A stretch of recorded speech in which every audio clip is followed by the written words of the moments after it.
tua casa, ó Deus, faço tudo por amor a ti.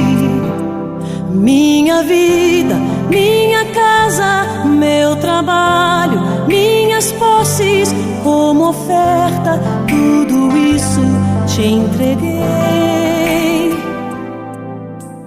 Tudo que eu tenho é teu,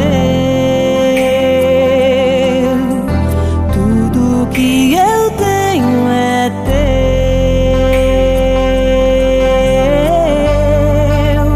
Para construir um palácio para Deus é preciso amar sem limites, adorar, adorar com atitudes, adorar com consciência. Adorar é uma virtude, adorar é a minha essência.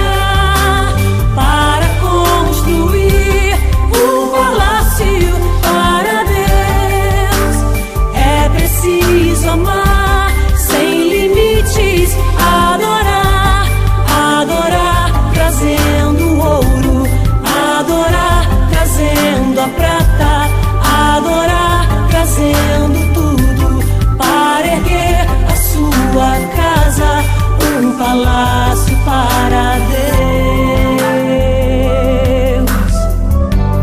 um palácio para Deus.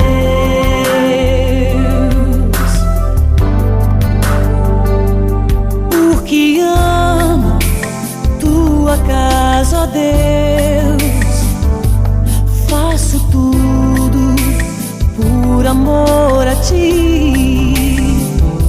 Minha vida, minha casa, meu trabalho, minhas posses, como oferta, tudo isso te entreguei.